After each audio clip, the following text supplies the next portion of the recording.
emergency for the first time in about... This is Jim, and Receiving this message. We are Ken Jennings and John Roderick. We speak to you from our present, which we can only assume is your distant past, the turbulent time that was the early 21st century. Fearing the great cataclysm that will surely befall our civilization, we began this monumental reference of strange and obscure human knowledge. These recordings represent our attempt to compile and preserve wonders and esoterica that would otherwise be lost. So whether you're listening from an advanced civilization or have just reinvented the technology to decrypt our transmissions, this is our legacy to you. This is our time capsule. This is the Omnibus.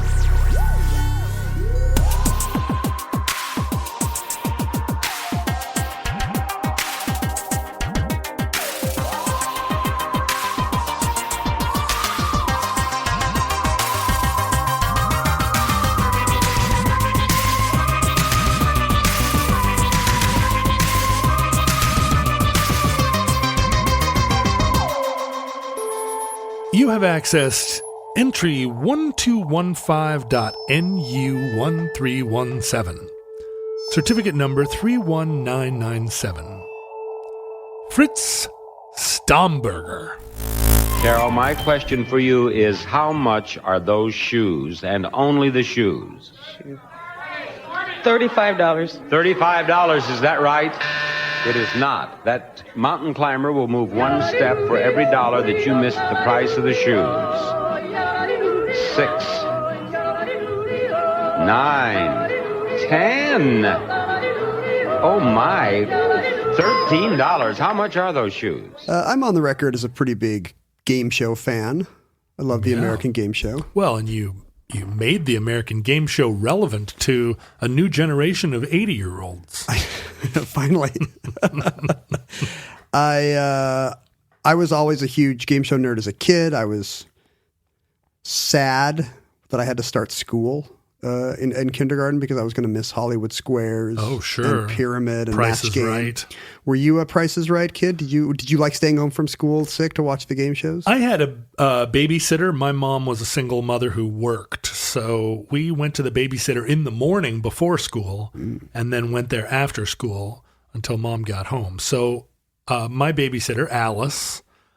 Like Brady Bunch? And she looked like Alice from the Brady Bunch. She wore her hair up. And but unlike Alice, she did not hustle bustle around the kitchen of a mid-century modern house. She had a little tract house, and she sat in a chair at her kitchen table and smoked Moors or Virginia Slims and watched television all day. Was it soaps? Was it game shows? What did she watch? It was soaps and game shows. And then after school, she would turn the channel to that sort of parade of great baby boomer television that served as entertainment for Generation X. The Munsters, Hogan's Heroes. After school old sitcoms. Yeah, right. Gilligan's Island. Gilligan's Island was there, and so was Leave It to Beaver. I mean, I watched all those programs because that's what they fed us in the mid-'70s. But if you stayed home from school, you got to watch the game shows. Alice would turn it to As the World Turns at a certain point in the day. Like, she needed to watch her stories. And as a kid, you had to suffer through them, but loved the game shows. Price is Right is very much a generation, like a whole generation of Americans, not just as kids, but in college, plan their mornings around Price is Right, kind of the way General Hospital was in the late 70s. Well, Monty Hall. Let's Make a Deal. That whole idea, what's behind door number one, was became like a way of thinking. Like Bob Barker in particular, the fact that he had, he was continually the host of The Price is Right just for decades and decades. People just couldn't imagine life without him. The same thing we're seeing now with Alex Trebek. Well, and he popularized vegetarianism. I mean, Bob Barker, or if not popularized, at least made people aware. He made people spay and neuter their pets. Yeah, he did. Before then, nobody spayed and neutered their pets, and your dog would just have sex with your cat right in front of you. Yep. And you didn't even care because you were watching Hollywood Squares. But Bob Barker brought it around. But Paul Lynde was, was a very openly gay man on television all throughout the 70s, and everyone loved Paul. Same then. for Charles Nelson Riley on Match Game. Like a lot of this, it was a real kind of queer outpost, haven on the dial. Weirdly open about it too. Price is Right was never my favorite show because the whole thing didn't hinge on particularly, knowledge or smart play. It was just, did you know, had you watched the show enough to know that the floor wax is more than the... Yeah, well, what it was it gave a little weight to like domestic knowledge, housewife knowledge, which thing is more expensive in a grocery store. Because these shows were for women, a lot of the early game shows are along those lines. What do women like? Oh, well, they spend all their time grocery shopping, so we got to have supermarket sweep. We're going to have...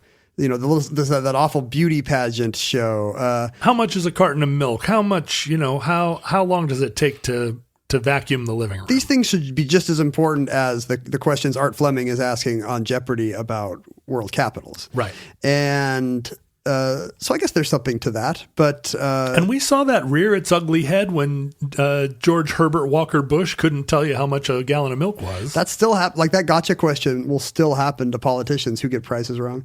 I often think about that. If you're in that situation, is it worse to guess high or to guess low? Right. Like it's no win. Like guessing high makes you look just as awful and out of touch as guessing low. They both just make you look evil. But Bush was like, I don't know, $40? 4? Can you imagine the Price is Right audience being like, no, $1. It's a rowdy college audience, yelling at their buddies. People will go to LA, take college road trips to LA just to get on the show. They'll make elaborate custom T-shirts and costumes. What would the one where he goes into the audience and asks if you have a bottle of like hydrochloric acid in your purse, and if you can pull it out, you get $100. That seemed like a big deal. That just seems like it's a government agency trying to find out who's got acid in their purse. So I was not a fan of Price is Right, but it was on every day. Yeah. So if nothing else is on but the soaps, if you got to switch to Price is Right at some point. And Bob had Barker's Beauties. Oh, they were lovely number turners. They were Vanna Whites, except there were three of them. Yeah, 3 of them, and they had a lot of poise. I think if you ever watch Wheel of Fortune and your fantasy was like 3 Vanna Whites, then Price is Right would do that for you. Mm-hmm. And sometime 30 years too late, they even had an African American one. So there's a lot of diversity. There was to add to the 3 blondes. If you read more about the Barker's Beauties, it's not a totally happy situation. There were multiple lawsuits.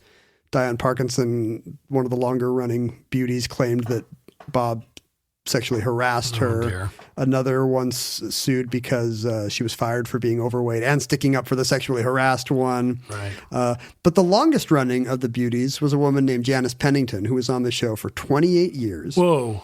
And she's a former Playboy playmate, but then kind of had turned into this. To me, there's nothing sexual about a game show model at all. I don't know what it is. Maybe because I was watching them in such a prepubescent state, but I feel like kids can get attracted to women or men on TV, and that never happens to me with these. Maybe because they're all holding.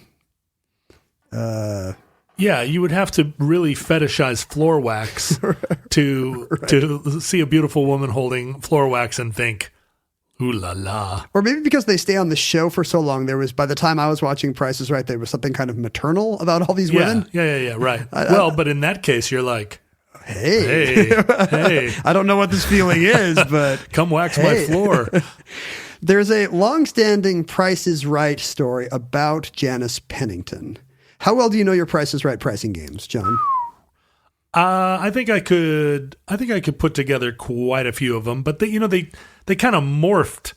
There were some that were eternal, but others they tried to keep them current. Yeah, right? even casual viewers will know Plinko or Hole in One. But you're right; they would cycle in and out a bunch of games, and people watch every day. And there's just millions of Americans that are better at this game than any other strategy game or checkers or they just can't make it down to any Burbank. other pursuit. Right? If they could just get in line on Fairfax or whatever.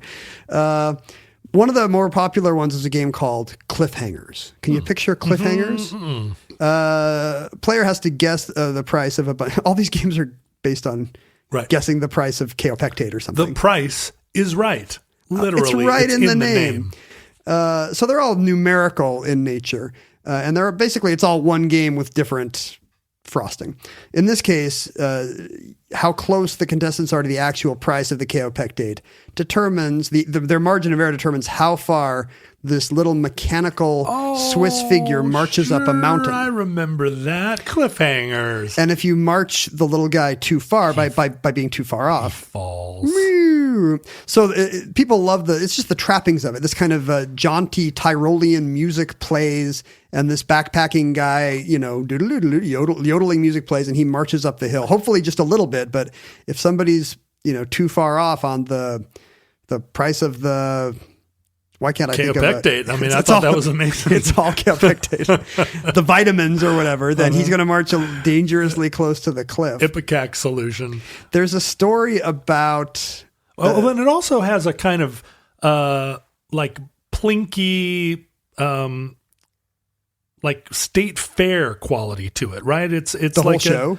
No, but the little the little cliffhanger guy. It feels like a thing where you're kind of squirting a water pistol at it. Yes, it looks like a midway game. That's true. And it's really the only that I can think of. It's the only pricing game that has kind of a character, that you can who personifies the game. And as a result, this guy has gone by different names. Some hosts of Drew Carey, I think Bob Barker never called him anything, but Drew Carey now calls him Hans or Yodely Guy. But in the very early days of the Cliffhangers game in the mid-1970s, it wasn't Bob Barker, it was Dennis James, who briefly hosted a nighttime syndicated version of The Price is Right. He introduced the Cliffhangers game in 1976, and according to this story, the little cliffhanger guy marches over the edge of a cliff, and Dennis James says, "Oh, there goes Fritz," just inventing kind of an Alpine or Nordic name of his own invention. This is 1976. I would have sworn I was watching it already during the day by 76. There was also a daytime show. Like when the show first started, there was both a daytime show and I think a nighttime syndicated show, and Bob Barker only did the daytime show. I see. And there's an even older version of the show with Bill Cullen, I think. But so it's from a non-Bob Barker's brief stint as host. He says, "There goes Fritz." There goes Fritz. And that seems like an innocent comment to make, but it turned out to be tragically mistimed because according to the game show legend, Janice Pennington, the long-running spokesmodel or prize presenter on the show, had just lost her husband, Fritz Stammberger, so Friedrich Stammberger, nicknamed Fritz, in a tragic mountain climbing accident. Her husband, Fritz, had literally fallen off a cliff. And here is this guy saying, "There goes Fritz." And according to the story, she runs off stage crying. Ouch. Now, by Janice's own account, that is not exactly what happened. But what as I went down the rabbit hole trying to find out if this was true, what actually happened was even weirder. Janice Pennington was a Seattle native. Oh, hello, Janice. Raised in the... Oh, now you're interested. Yeah, well, I'm telling you. You didn't care that she was a Playboy Playmate or a 28-year Barker's Beauty. Local color, though. Local girl makes good. I believe she went to Lake Forest Park Elementary, so she's from somewhere in the North End. Well, and it makes sense, of course, that she would marry an alpinist because we, at the time, were an alpine-oriented community. She did not happen to... he was her second husband, and she did not happen to meet him in the area, although maybe her mountain interest comes from being a Northwest girl. She talks about going to see movies at a theater. I don't remember. Lake City Theater. City Theater, yeah. I guess in the 80s it became a music venue, but now it's the Mennonite church up there. Right. I don't know how well you know Lake City. I know it. We knew it pretty well because there was a candy shop, candy shoppy and ice cream parlor in Lake City that my mom and dad called Little Old Lake City. I forget what it was called. It was called, I like how they had their own weird name for a candy shop that did not agree with the candy shop's name for the candy shop. It was called Herberford's or something like that. And we continued. It was the place my dad first had a banana split in the early 60s. A lot of your old Seattle memories have banana splits in them. Oh, yeah. That's good. But we continued to go to Little Old Lake City until it closed. My mom and I would go up there and have a cheeseburger and a banana split until the early 2000s, probably. But Janice left Seattle, came to LA, became a became a TV model, made a go of it in television, as most people don't. And in 1973, she was on vacation in Aspen after wrapping on Price is Right for the season, and ran into a local fixture in the Aspen skiing and mountaineering community, a German man named Fritz Stammberger. Fritz Stammberger. And if you look at a picture of this guy, he doesn't look like the little cute yodely cliffhangers guy. Is he a big, handsome, strapping? He is unbelievably handsome and strapping. He looks like a 70s magazine ad for Rolexes or cognac or something. Aspen. Or Aspen, or vacationing in Aspen. Yeah. And apparently he had this, he's every part of him is square and an unbelievable shade of, some beautiful burnt sienna color. He is he's Bavarian and speaks in a comically thick German accent. Oh, so not Austrian. No, but Bavarian. So, the part of Germany that's the most Austrian, sure, I guess. He was from Munich. He remembered from the war coming home late from school and being just in time to get to his street just as his house blew up from Allied bombing. Oh, he saw pretty much his whole neighborhood destroyed, and most people he knew died, according to his account. And he would have been how old at the time? Well, 4 or 5 years old, I guess. Oh, wow. Traumatic experience that'll make you spend the rest of your life in fancy ski resorts. Unless he's embroidering the story. I see a picture of him now. He is very handsome. The only American equivalent I can think of is Ted McGinley, the 80s actor who always came aboard shows like Happy Days or Love Boat right as they were getting canceled. Yeah, right. He's a little too handsome and very, very Germanic handsome, right? Yeah, exactly. He's not like a Robert Redford handsome where you kind of go, oh, he's just sort of generally blandly handsome. Like he's very... It looks like American genes could not even generate him because he's some kind of awful Nietzschean perfection that we can't get. Alpen, like high cheekbones. Right. He's some kind of a Teutonic god. But his Bavarian background meant that he was raised mountain climbing and he was super into it. By the age of 17, he had climbed every climbable mountain in Europe. Wow. Essentially. By 22, he was climbing in North Africa and in the Middle East and the Himalayas. These would have been early days of that kind of climbing. They were. And he had essentially, apparently invented a kind of adventuring that didn't yet exist, extreme skiing. He was by the 60s, he became the first man to climb without oxygen and then ski down an 8,000 meter peak. Fantastic. So he's almost 5 miles up. It's got to be Himalayan, I think.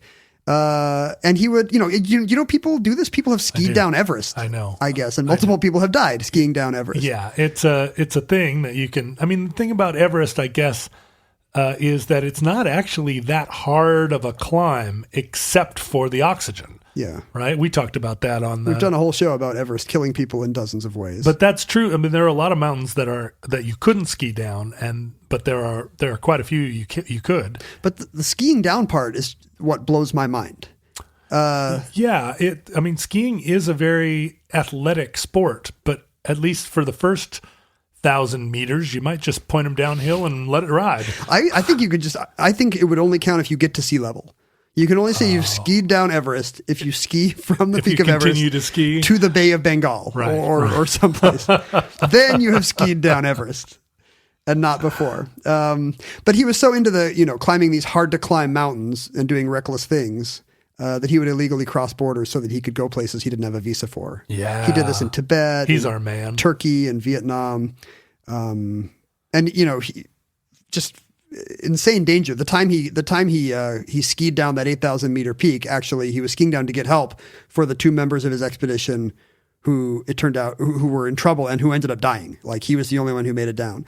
And he was accused of, endangering them with his showboating and or neglect. Wow. Because it's there, Ken, because it's there. I don't understand it, John. You're a skier, but that's not why you ski.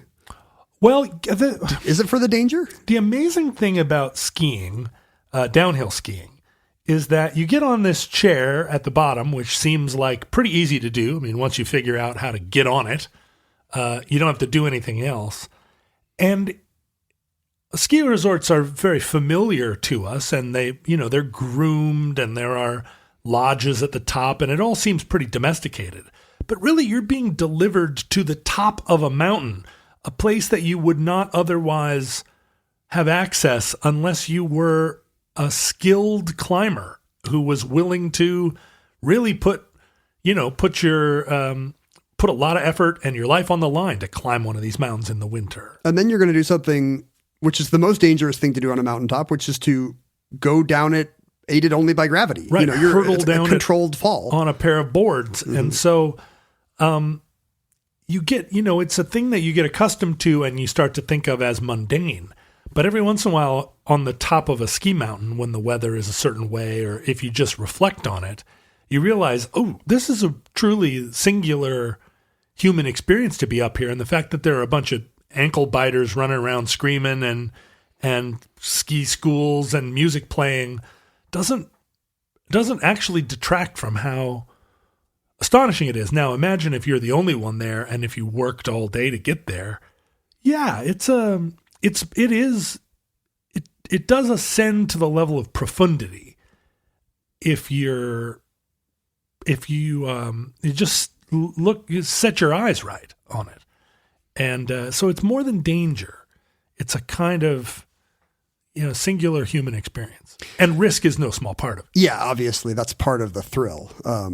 But Stammberger, for whatever reason, is addicted to it. He's illegally sneaking into countries. In the 60s, for a while, he's teaching English in Pakistan, where he, meets current government bigwigs. He hangs out with the princes and rajas and the guy who will later become General Zia, the dictator of Pakistan, which will come into our story.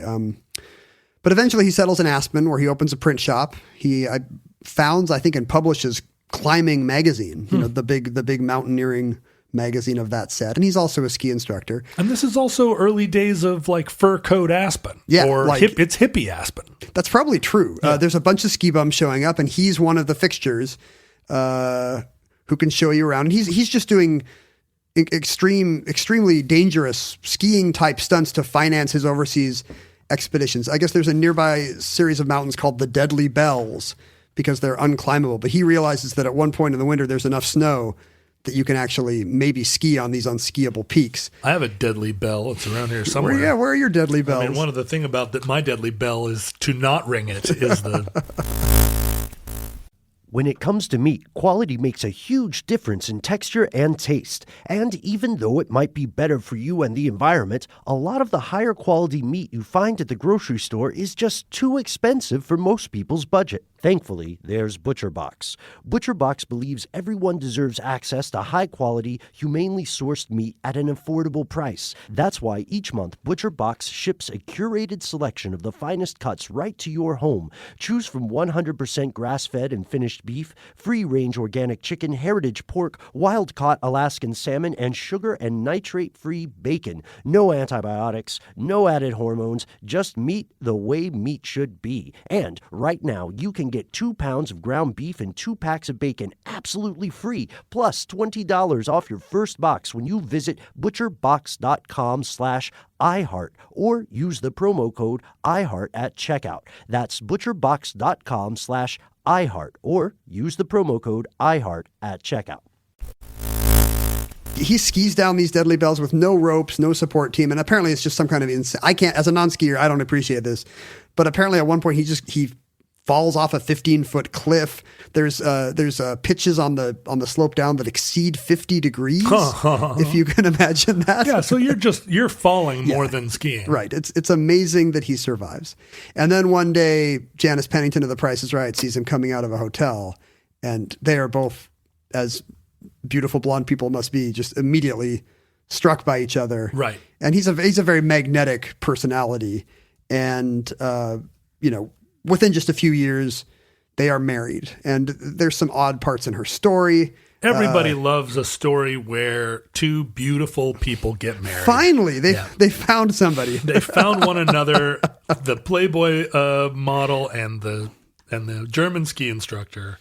They honeymoon in communist Yugoslavia for some reason. Okay. And at one point, by her account, have run in with soldiers. Mm-hmm. So some things about him strike her as odd and mysterious. And who knows, maybe that's part of the allure. But it does not stop him from his dangerous habits. In 1974, he's buried by an avalanche while trying to climb Makalu, one of the most unclimbable of the Himalayan peaks.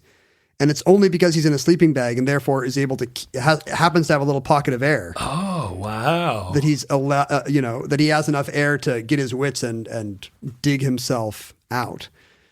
Now, that hadn't occurred to me, that a sleeping bag would be some defense against avalanche. Yeah, you should maybe always be skiing in a sleeping bag. I've lost a couple of friends to avalanche. Is that true? Yeah. And do you say it like that in the singular? It's not to avalanches, it's to the concept of avalanche, the fatal concept of avalanche? Yeah, I guess it had never occurred to me, but that's how I would say it. Were they climbers or skiers or?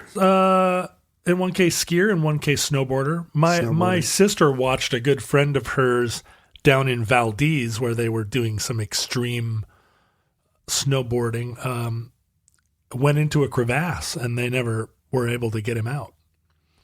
Mindy has a college friend who essentially outran / scrambled himself out of an avalanche he barely kept ahead of, and actually had a dramatization of his experience, on the Discovery Channel or one of these things. He had to be a talking head while some guy reenacted his near death, which I always thought would be a weird experience. I have a good friend who does a lot of backcountry mountain stuff, and he'll get up there and test the snow, and if he doesn't like it, he climbs back down. And that always seems crazy to me. Like, once you're up there, you test the snow and it's like, nah, it's not that great, but I'll go for it anyway. It just seems like it would be a component of being that kind of person. But he makes that whole trek, and then if there's if it looks like it's going to shear, he packs it in. That's probably why your friend is still with us, honestly. Right. But Stammberger does not seem to be that kind of a climber. The year after surviving his avalanche and scaring his wife half to death, he returns. He's going to climb Tirak Mir in Pakistan, the highest mountain in the Hindu Kush. The Hindu Kush are a range of mountains. It's the mountains of Afghanistan, basically, in the Near East. Right. They have continued to vex us, and not just mountain climbers. Remember when we thought that Osama bin Laden had hollowed out a whole mountain in Tora Bora, and he had a Batman style bat cave? Well, and all it was going to take was to just send a few special forces guys in there with their beards and kaftias and rout them out. Well, honestly, that is going to connect to our Price is Right story, which I'm sure you did not see coming. Tirak Mir happens to be very close to the Pakistani-Afghani border. Mm-hmm. I don't know why I'm saying Pakistani, but Afghani. You can't say Afghanistani, and you certainly are not going to say Paki. So no. So I think I may have said, maybe I said it right. Afghani, yeah. Maybe you say Afghan border. It's the Afghan border, or is that something on a couch? No, an Afghan border. I think it's not something you crochet. The Pakistan-Afghan border. There we go. The Pakistan-Afghan border, and it's that little strip of Afghanistan whose name escapes me now that it kind of. For some reason, separates Pakistan from Russia and China. Oh, can you picture that little tendril extending northeast from Afghanistan for odd cartographic reasons? Yeah, it's up by Tajikistan, right? It's right. I said Russia, but at the time of our story, it would have been the Soviet Union. But yes, today it is not Russia. Right. It's like what's it called? It's called the Wakha. Is that right? Yeah, the Wakha corridor. That just seems like you're speaking Klingon. Well, hey John, will you be my Wakha in the challenge? Wakha. True. So he's on the Pakistani border, but he's very close to Afghanistan and weirdly close to both the Soviet Union and China. It's a global hotspot in the mid-70s. And in this case, he does not come back. Oh. Janice is worried sick. Friends head over and can find no trace of him. In a nearby village, some friends find his knapsack in a hut with some books and clothes. Uh-oh. And apparently it's something he left behind. She's furious they don't bring back the books, which include a biography of Lenin for some reason. John Lennon or no, Vladimir? Vladimir. Do you ever call John Lennon Lennon? I guess not. Who's your favorite songwriter? Oh, Lennon. Wasn't there an MTV VJ named Lennon? You're thinking of Kennedy. Oh, Kennedy, that's right. Who's your favorite statesman? Kennedy. You mean awful. The VJ? I think we said on the show she turned into some kind of libertarian nut, right? Oh, she didn't turn into it. I always thought she was that even then. She was a game show host too. This all connects somehow. Really? I can't remember the name of that MTV game show. Deal or No Deal. Yeah. Friend or not a friend. Friend or no friend? There's no way it was called Friend or No Friend. Friend or foe? Frenemies? That's a Friend or Foe is a great Adam Ant tune. Let's pretend this show is called Friend or Not a Friend. So anyway, these friends of Fritz are apparently true friends. They hire a helicopter. They scour this part of the world. They can find no trace of him. Wow. You would think if they were going to spend all this effort to find him that somebody would have gone with him. He was traveling alone. And this is where the story turns even weirder, because in the mid-90s, Janice Pennington and her second husband, Carlos de Abreu, publish a trashy paperback called Husband, Lover, Spy. Rawr. About her conviction that in fact her husband did not die in the Pakistani mountains, but went on to live a secret double life as a CIA operative. Huh. And this book was excerpted in Cosmo, and I think for a while became a pretty big hit. One of your favorite Price is Right beauties has written a book. If you look at the number of copies you can get on Amazon for a penny, you will see that this book must have been some kind of success in the early 90s.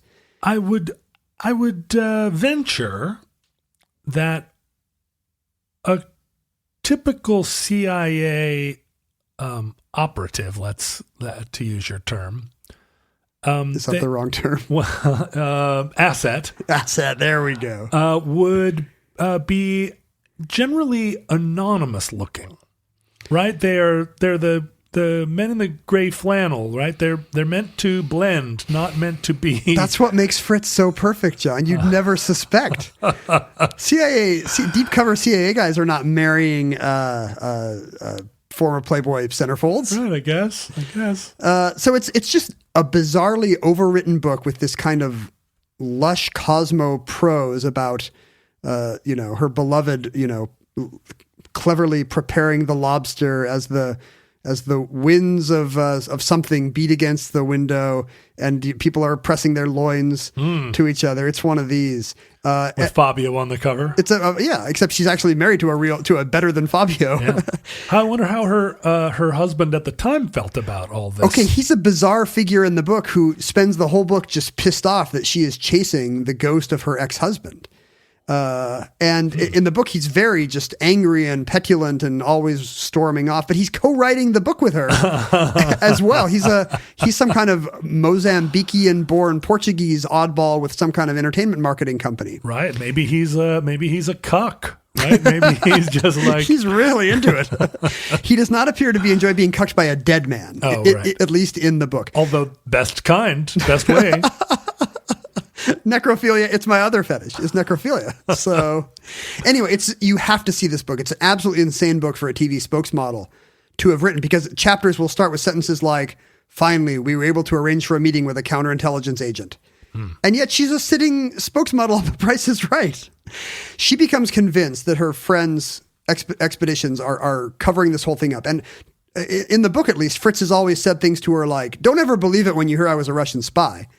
Just the kind of normal thing you tell your normal girlfriend. He just will trot that out. He just says stuff like that while he's massaging butter into the lobster with his sensitive yet strong hands. Now, this is also the theme of Chuck Barris's right. autobiography when he hosted the Gong Show. But that was either a put on or he was mentally ill. Do all game show people think they're in the CIA? No, I believe it. I believe that story is 100% true. He was a CIA assassin through that whole time.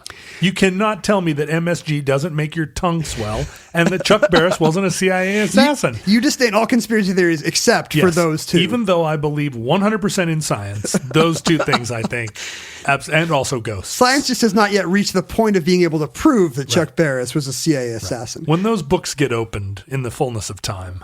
So a lot of CIA people just recruiting from game shows. Well, like you said, right? It's the ultimate undercover to be in plain sight.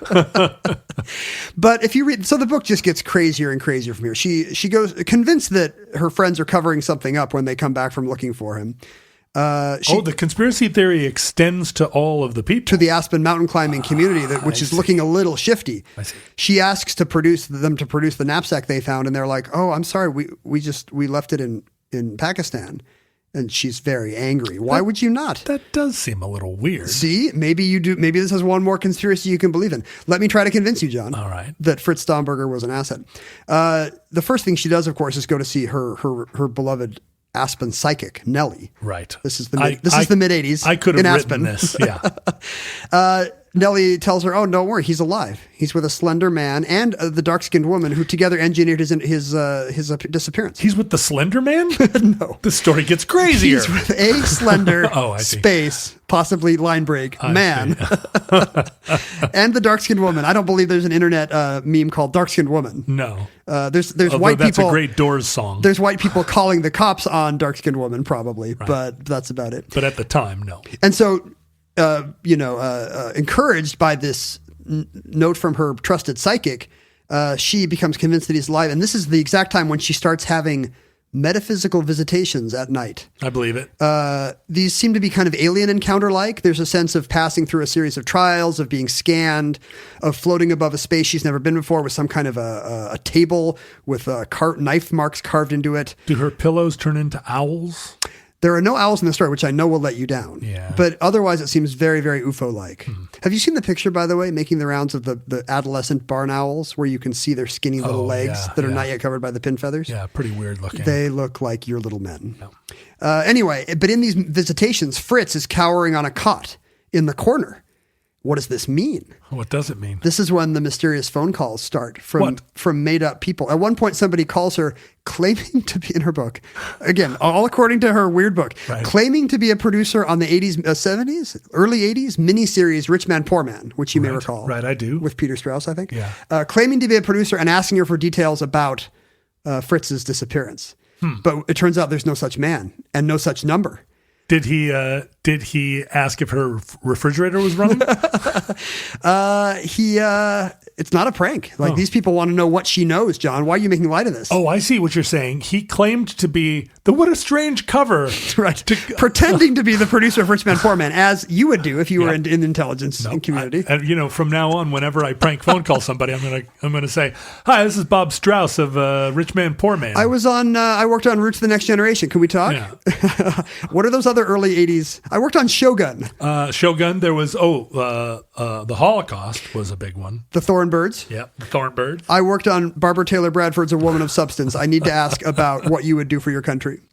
She hires a private investigator who says, "Oh yeah, that number traces to a safe house in Marina Del Rey. We're just not sure if it's CIA or FBI."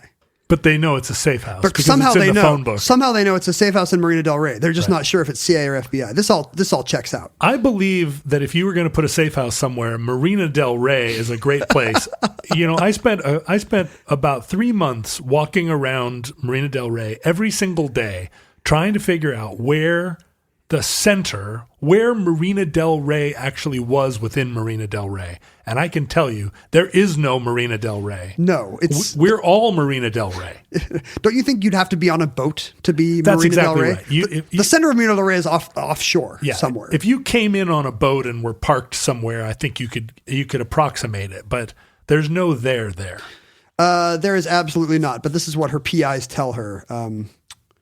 Where the phone calls are coming from. The story, if the story is not bizarre enough for you yet, she seeks help from Elvis. Have you always wanted to learn to play an instrument? Maybe you've even tried at some point, but gave up because you felt lessons were too expensive or that you just didn't have the time. Thankfully, there's Musician. Musician is the fun, easy, and affordable way to learn guitar, piano, bass, ukulele, and even singing. Just download the app to your desktop, tablet, or phone and start playing. Musician gives you 24/7 access to a vast catalog of video lessons from professionally trained educators, as well as thousands of exercises and songs across dozens of music genres, all tailored to your goals. And with Musician's award-winning technology that listens to you play, you'll get real-time feedback on timing and accuracy so you can actually see yourself improving as you learn. Start your extended 14-day free trial of Musician's Premium Plus package at musician.com/start.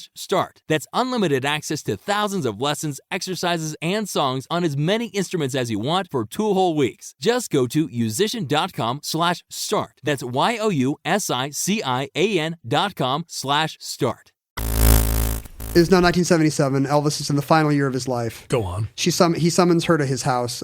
In the book, she says she encountered him first at the age of 14, where she snuck up to a doorman, let her sneak up to his hotel room And in the story, he just signs an autograph and she leaves happily. That is 100%. I'm sure that's believable. what happened. Well, no, I mean Elvis famously. Right, but do you think that's the only thing that happened? I mean, he did have some very unusual ideas about womenfolk. You know, he was a moral guy, a Christian man. Priscilla was very young. Is all I'm Right, saying. but also a cousin. I mean, that felt like a arranged marriage. You know, Elvis's true love was Anne Margaret. Everybody Elvis's age, their true love was Anne My Margaret. Right? true love was Anne My Margaret. true love is still Anne Margaret. Yeah. In this case, but they apparently kept in touch, Right. Just knowing each other in LA somehow. And so he summons her to his house in the Hollywood Hills or whatever. It's his non-Graceland LA house is, and offers to help. He's got Washington contacts, he says, because Well, he does. He's a secret agent for Richard Nixon. exactly. This is 1977. He's always calling up Nixon and J. Edgar Hoover at weird hours to say he knows how to solve the hashish problem or whatever. Stoned to the gills on whatever he could get. Anne Margaret. There are, so many things in this book that I don't know if I should believe. She hears a rumor that Fritz actually enlisted in the U.S. Army at some point in the 60s, but never served. That's mysterious. You're asking how many of these you should believe. Is zero an option? I think zero must be an Is option. there any confirmation of any of these things? The end of the book is full of documents, the result of her Freedom of Information Act requests. Yeah. That's good. And at the end of the story, Russian files as well, although those do not appear, interestingly. There's a telegram to the State Department saying a mummified body has been found, but it's not clear whether it's him or it looks a little too short to be him, so maybe it's a mummified Polish climber. Of course, she does what you and I would do in that situation and has a seance to ask Fritz if he's dead. Sure. Did she go there to have the seance? No, she has the seance in LA. I see.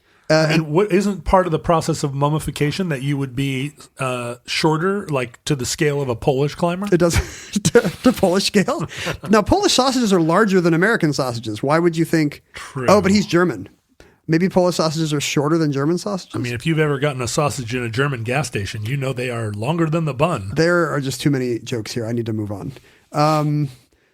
Her seance fails. In 1983, she meets this Carlos guy, and they are engaged, and it's full of syrupy prose about him. This Carlos guy, boy, that doesn't credit him very highly. Not Carlos. I just don't know how to say De Abreu. It's Portuguese. I see. It's not Carlos the Jackal. She doesn't get engaged to an international terrorist. Well, now that I would be tuned in for. It's just some shady money guy or guy claiming to be a money guy that she meets on Rodeo Drive. And apparently he sees her and says to a friend, "That is my woman, and that will be my wife." That is my woman. The first time he sees her, he uses the present tense. So that is my woman. So he's not saying that will be my wife. He's saying in addition to already being my woman. Wow. Maybe this was okay to say if you're a Mediterranean man in the early 80s. Woman. But the courtship is immediately on the rocks when she hears from a friend that it's all very shady, that Fritz is not alive, but he's alive in a high security prison. He's not alive. Sorry, excuse me. That he is not dead, but he's alive in a high security prison. Okay. That makes a little a more high sense. security prison where? Somewhere in the Near East. Okay. The Soviet Afghanistani border. Sure. Afghanistani? I'm just trying too hard now.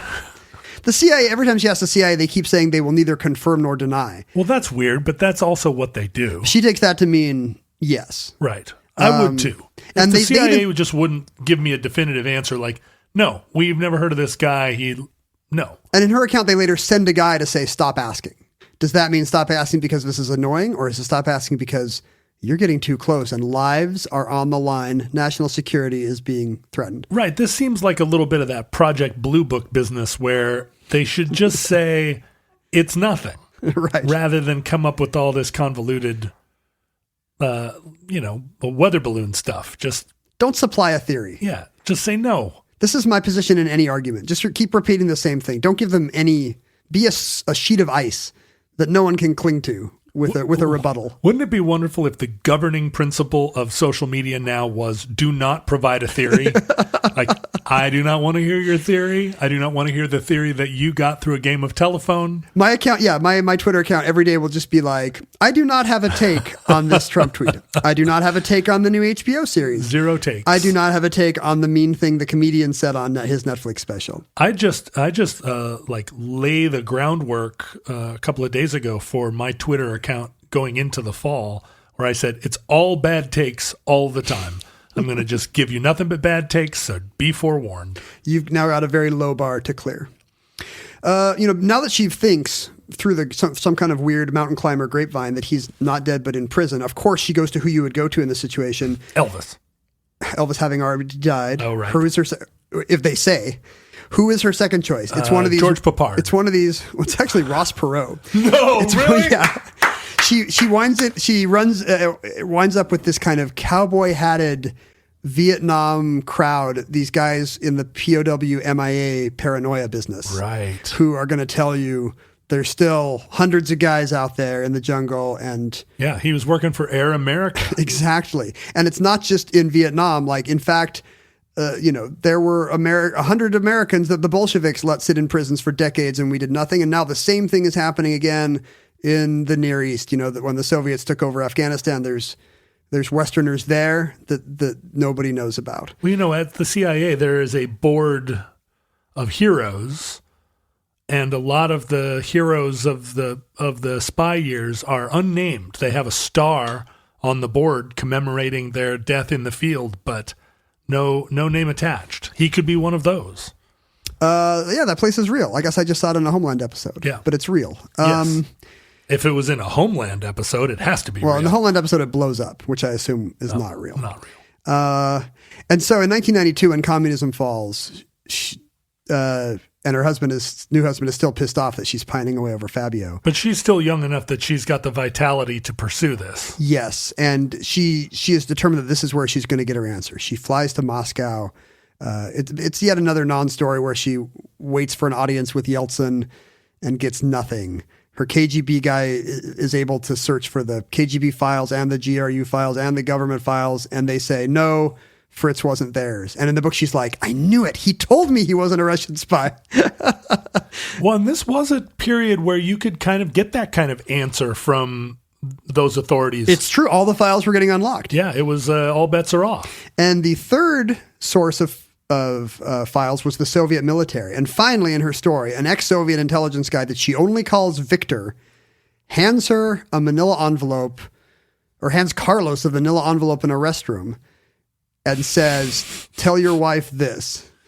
Is that a euphemism for something? Well, I don't, like if someone tried to hand me a manila envelope in a restroom, I would say, why don't we take this out? Can we meet again in the lobby? What if there's no toilet paper and you're very happy that he just slid the manila envelope into your stall? Have you ever used a manila envelope as toilet paper? It might be better than nothing. I'm here to recommend it not.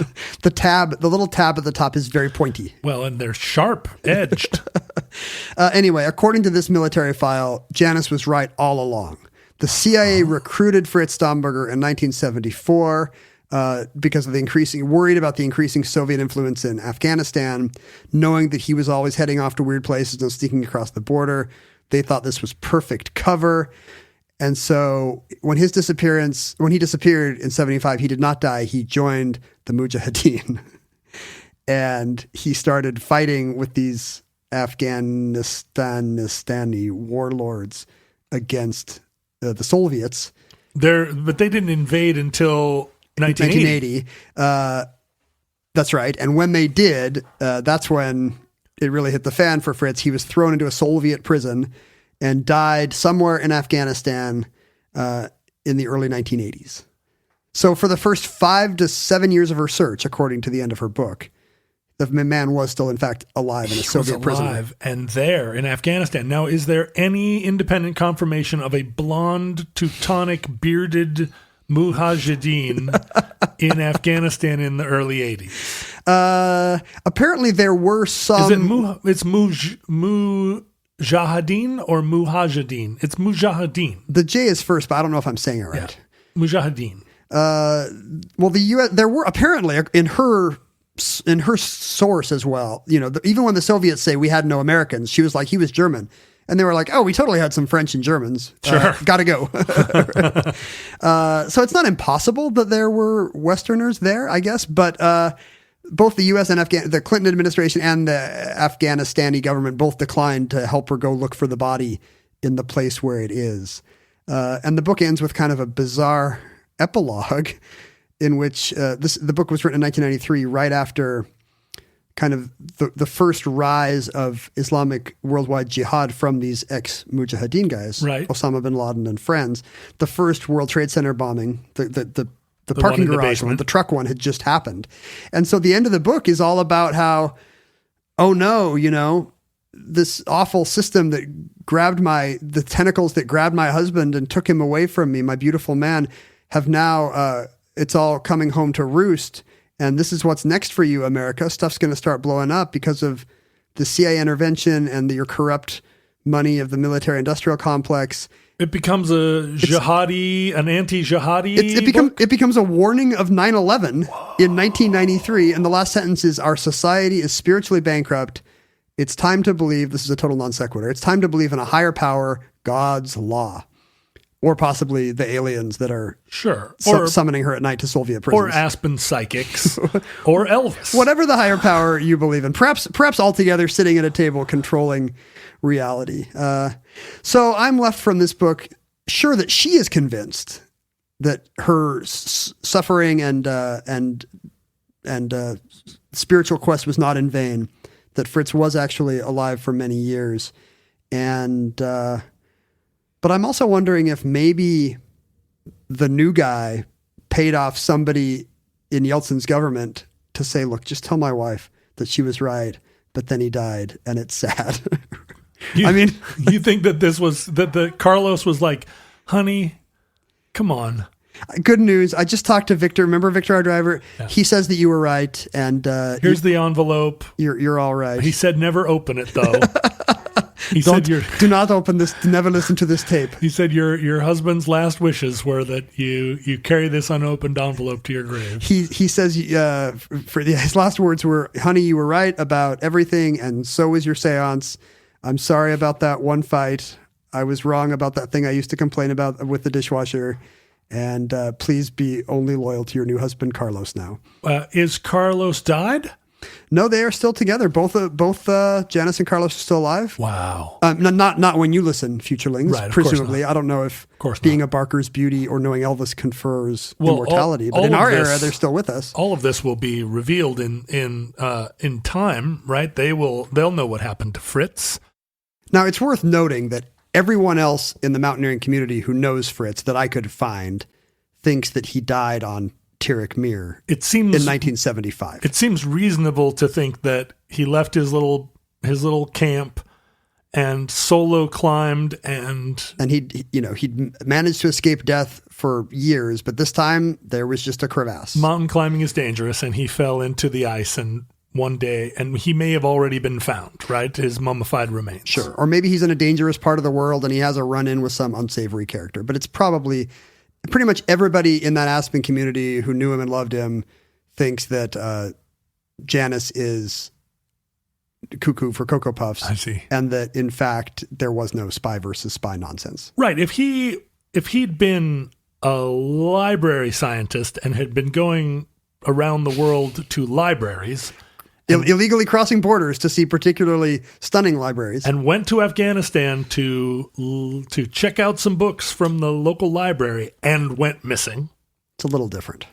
But he was risking his life to climb crazy mountains all by himself. And hundreds of people die doing that a year, and hundreds of people do not die looking things up in a card catalog. Right. So, yes. So are you saying that you conclude that there is a more reasonable explanation than that he lived until the 80s in an Afghani prison as a captured CIA agent? There's no way for us to know, but I tend to go with the explanation that has fewer alien encounters. Okay. Is there some kind of statute of limitations on CIA documents? Like the Kennedy assassination stuff just came up. What was that, the 60th year? So that means Woody Harrelson's dad was finally outed, and so was Ted Cruz's dad. right. But still, we don't have conclusive documentation. But if that timeline is right, maybe in the 2040s at some point, we will actually know the truth about whether this Fabio-looking MFer was CIA. Well, it kind of depends on what he was doing. I mean, if he was there, I think the CIA has taken a big step back from really celebrating all the money and guns they gave to the Islamic fundamentalists of Afghanistan. Yeah, So Barker's Beauties were right about that, and the CIA was wrong. So if you're watching Price is Right in the future, if there's one thing we know, it's that Price is Right will be on forever. Every time you watch the little cliffhangers guy, just remember 9/11. And that concludes Fritz Stammberger. Entry 1215.NU1317, certificate number 31997 in the omnibus. Futurelings, in the unlikely event that social media still exists in your era and that you have not been recruited into the Central Intelligence Agency as Ken and I have, Facebook, Twitter, and Instagram are archived for this program at Omnibus Project, and you can also follow at Ken Jennings, where he offers 0 hot takes, and at John Roderick, where all my hot takes are bad, on Twitter. Yeah, or if you follow us both, you get exactly in the middle, lukewarm takes. Actually, Ken is offering hot takes all the time. It's just that he gets eviscerated for them by Canadians. all the Canadians and all the normals that follow him, whereas the only people that follow me are true and dedicated fans. Irony weirdos.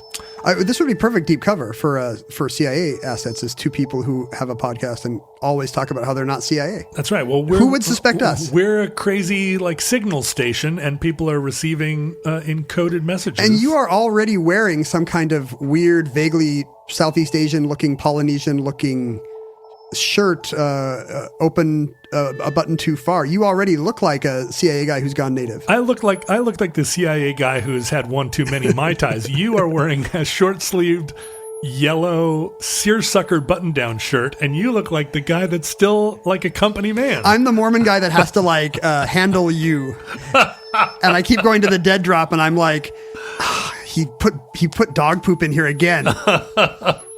I'm the sort of Walter Matthau in Bad News Bears CIA agent who's like crushing beer cans. That would explain a lot of what went wrong during our lifetimes, if actually the CIA was run by Walter Matthau types. You can see me on Instagram, where I post pictures of my dog and my food, making me I don't have a dog and I don't eat food. But you can email us at theomnibusproject@gmail.com. You can go on Facebook and lol with the Omnibus Futurelings there. You can go to our Reddit group at Reddit/Futurelings. r/r/Futurelings. You can mail us things at P.O. Box 55744, Shoreline, Washington 98155, including evidence of whatever current conspiracy is driving you bonkers, and we'll get to the bottom of it through our many contacts in the intelligence services around the world. Please also, if you love the show and you want to support it financially, in any amount, small or large, please go to Patreon/omnibusproject.com. Patreon.com/omnibusproject. That's how you do it. Either way. Omnibus Project. And your generous donation your generous contribution rather, helps us make the show and continue to etch the show into platinum records to be preserved for all time. Those blank platinum records are not cheap or free. No. And platinum is, it's openly traded on a platinum market, and the price goes up and down. So here's a little ticker tape doing the platinum market. Did you know there is a movie in which Walter Matthau plays a U.S. intelligence agent? Oh. I think he's OSS, but not CIA. He's the bad guy in Charade. I'll watch it this afternoon. That was a spoiler. Listeners, from our vantage point in your distant past, we have no idea how long our civilization will survive. We hope and pray it lasts long enough for the CIA to tell us the truth about Price is Right pricing games In fact, we hope that the civilization-ending catastrophe will never come. But if the worst comes soon, this platinum record, like all the other platinum records you dug up, could be our final word to you. But if Providence allows, we hope to be back with you soon for another entry in the Omnibus.